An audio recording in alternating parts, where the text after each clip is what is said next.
दोस्तों, हमारी आज की वीडियो सूरह फातिहा के हवाले से है कि इस सूरत के पीछे क्या क्या राज पोशीदा हैं। सूरह फातिहा का एक और नाम भी है जिसे उम्मुल किताब कहा जाता है। मुसलमान होने के नाते हम सब ये जानते हैं कि कुरान पाक हमारी हिदायत के लिए नाजिल हुआ है और ये अल्लाह ताला की आखिरी किताब है। कुरान करीम लौह महफूज में हमेशा से है। अल्लाह ताला के किए गए फैसले जिनको अल्लाह ताला ने आसमानों पर तहरीर किया है, इनमें किसी किस्म की कोई तब्दीली नहीं हो सकती और वो हमेशा शयातीन के शर से महफूज हैं। इनकी हिफाजत के लिए अल्लाह ताला ने फरिश्ते तैनात कर रखे हैं और यही वजह है कि कुरान मजीद को लौह महफूज भी कहा जाता है। दुनिया में सबसे ज्यादा पढ़ी जाने वाली किताब कुरान करीम है। कुरान मजीद की तिलावत वो लोग भी करते हैं जो बिल्कुल अनपढ़ हों, जो लिखना पढ़ना ना जानते हों। यानी कुरान मजीद ऐसी किताब है जिसकी बगैर समझे भी लाखों लोग हमा वक्त तिलावत करते रहते हैं। जैसे जैसे दुनिया तरक्की की मनाजिल तय करती जा रही है, वैसे वैसे हमारा सामना कुरानी मोजज़ात से होता जा रहा है। अगर हम कुरान मजीद खोलें तो हम सबसे पहली सूरह फातिहा को देखेंगे और कुरान मजीद का आगाज भी सूरह फातिहा से ही होता है और ये सूरह फातिहा अपने अंदर दुनिया जहान की मालूमात समेटे हुए है। अगर एक इंसान सूरह फातिहा को तफसीर और तर्जमे के साथ पढ़े तो यकीनन उस इंसान की जिंदगी बदल जाएगी।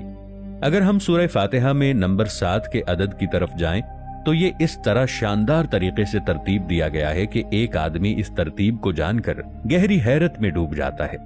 इस सूरत की सबसे बड़ी खूबी यह है कि पूरे कुरान का खुलासा इस एक सूरत में ही पिन्हा है। सूरह फातिहा 7 आदाद पर मुश्तमिल है। इसी तरह अदद 7 का इंसानों की जिंदगी के साथ बहुत गहरा ताल्लुक है, क्योंकि इस अदद का ताल्लुक हमारी आलम बरज़ख वाली जिंदगी और रोज़े क़यामत वाली जिंदगी के साथ है और इसी तरह अदद 7 का ताल्लुक हमारी हालिया जिंदगी के साथ भी बहुत गहरा है। जैसे 7 आसमान, 7 जमीनें, 7 बर्रे आज़म। अगर कोई इंसान हज का इरादा करे तो वहाँ तवाफ भी 7। जब एक इंसान नमाज पढ़ता है तो उसके हाथ, चेहरा, दोनों घुटने और दोनों पांव इस्तेमाल होते हैं। अगर गौर किया जाए तो ये भी अदद 7 में ही है। अल्लाह ताला ने जब हजरत आदम अलैहिस्सलाम को पैदा फरमाया तो फरिश्तों से कहा, जब मैं हजरत आदम अलैहिस्सलाम को पूरे तरीके से संवार लूं तो तुम इनको सजदा करना। सबने हजरत आदम अलैहिस्सलाम को सजदा किया, मां सिवाय इबलीस के। इबलीस वो पहला नफ्स था जिसने रुए जमीन पर अल्लाह ताला की नाफरमानी की थी। इस अजीम वाक़े का जिक्र भी कुरान मजीद में 7 मकामात पर मिलता है, जिनमें सूरह बकरा, सूरह आराफ, सूरह हिज्र, सूरह बनी इसराइल, सूरह कहफ और सूरह तौहा शामिल हैं। हजरत आदम अलैहिस्सलाम को दुनिया में तशरीफ लाने पर सबसे पहले जो खाना हजरत जिब्राइल अलैहिस्सलाम जन्नत से लेकर आए थे वो गंदुम के 7 दाने थे। अल्लाह ताला ने इंसानों को बेशुमार नेमतें अता की हैं। वो नेमतें जमीन के ऊपर भी हैं और ज़ेरे जमीन भी हैं। जमीन के अंदर जो धातें हैं वो भी बुनियादी तौर पर 7 किस्म की ही हैं। इनको फारसी में हफ्त गंजीना भी कहा जाता है, यानी 7 किस्म के खजाने।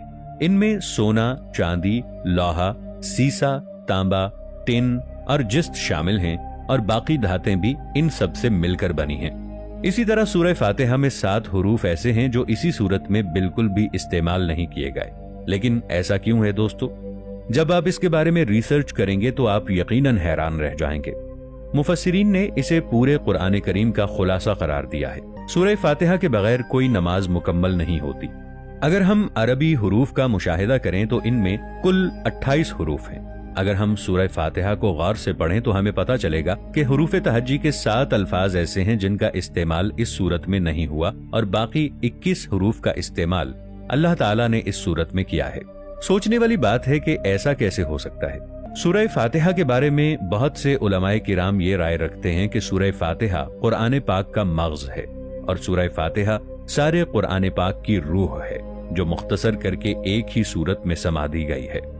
तिरमिज़ी शरीफ में एक हदीस है कि नबी करीम हजरत मोहम्मद सल्लल्लाहु अलैहि वसल्लम ने फरमाया कि जो शख्स अपनी नमाज में सूरह फातिहा नहीं पढ़ता उसकी नमाज बेअसर है, वो चाहे नमाज पढ़े या ना पढ़े एक बराबर है।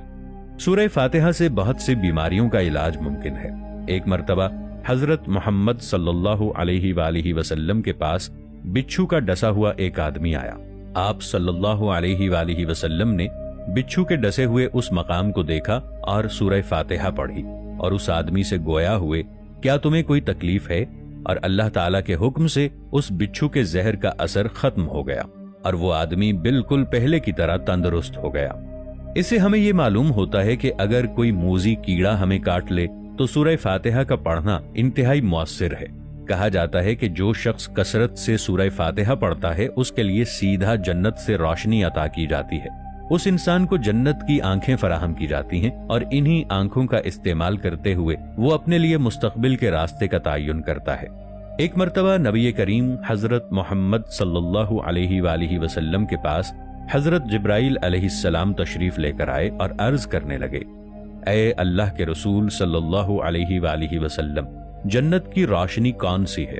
تو آپ صلی اللہ علیہ وآلہ وسلم نے فرمایا کہ جنت سے 2 قسم کی روشنی دنیا میں بھیجی گئی ہے۔ روشنی کا ایک ستون سورہ فاتحہ ہے اور دوسرا ستون سورہ بقرہ ہے۔ اس کے علاوہ حضرت محمد مصطفیٰ صلی اللہ تعالی علیہ وآلہ وسلم نے سورہ فاتحہ کو مدر آف قرآن یعنی ام القرآن بھی کہا ہے، کیونکہ سارے قرآن مجید کا انحصار اسی سورہ فاتحہ پر ہے۔ سورہ فاتحہ واحد ایسی سورت ہے کہ اللہ تعالیٰ نے سورہ ہجر میں اس کی تعریف بیان کی ہے۔ اللہ تعالیٰ سورہ ہجر میں ارشاد فرماتا ہے کہ میں نے قرآن مجید کی 7 آیات بہت زیادہ اہمیت کے ساتھ عطا کی ہیں تاکہ آپ ان سے فائدہ حاصل کر سکیں۔ اگر سورہ فاتحہ کو سائنسی اعتبار سے دیکھا جائے تو یہ سورت ہمارے دل کی حفاظت کرتی ہے۔ اس سورت کی روزانہ تلاوت کرنے والا کبھی بھی تنگ دستی کا شکار نہیں ہوتا۔ امام احمد رحمت اللہ علیہ نے عبداللہ بن جابر رضی اللہ تعالی عنہ سے ایک حدیث روایت کی ہے جس میں رسول اللہ صلی اللہ علیہ وآلہ وسلم نے فرمایا کہ قرآن مجید کی سب سے بہترین سورت سورہ فاتحہ ہے۔ اس سورت کے فضائل میں سے یہ بھی ہے کہ اسے پڑھ کر پھونکنے سے سانپ کے کاٹے کا زہر اللہ کے حکم سے اتر جاتا ہے۔ سورہ فاتحہ مکی سورت ہے، یعنی ہجرت مدینہ سے پہلے نازل ہوئی۔ یہ 2 بار نازل ہوئی۔ اس کے کئی نام ہیں جس میں سب المثانی، ام القرآن، الحمد، کنز اور شفا بھی ہیں۔ سورہ فاتحہ کے ابتدا میں خالق کائنات کی عظمت و توحید، شان رحمت و شفقت کا ذکر، روز جزا کی ملکیت اور اختیار کا تذکرہ ہے۔ پھر اس کی شان معبودیت اور وحدانیت کا ذکر ہے۔ بندے کی طرف سے اپنے عجز اور انکساری کا ذکر ہے۔ اس کے بعد اللہ کریم کی بارگاہ میں دست سوال دراز کرنے کا اشارہ ہے کہ وہ اپنے خزانوں سے سب کو سب کچھ دینے والا ہے۔ اس کی عطا اور مدد کے بغیر کوئی کسی کی مدد نہیں کر سکتا۔ پھر اس کے انعام یافتہ بندوں کا تذکرہ کر کے ان کے راستے پر چلنے اور ان کے گروہ میں شامل ہونے کی دعا ہے۔ اسلام جو تہذیب انسان کو سکھاتا ہے، اس کے قواعد میں سے ایک قاعدہ یہ بھی ہے کہ وہ اپنے ہر کام کی ابتدا خدا کے نام سے کرے۔ تو اس سے لازماً 3 فائدے حاصل ہوں گے۔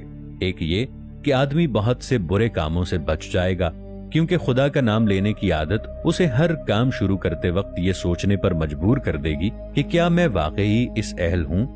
سورہ فاتحہ اصل میں تو ایک دعا ہے، لیکن دعا کی ابتدا اس ہستی کی تعریف سے کی جا رہی ہے جس سے ہم دعا مانگنا چاہتے ہیں۔ اس سورہ میں یہ تعلیم ہے کہ دعا جب بھی مانگو تو عاجزی سے مانگو۔ اللہ رب العزت ہمیں عمل کی توفیق عطا فرمائے۔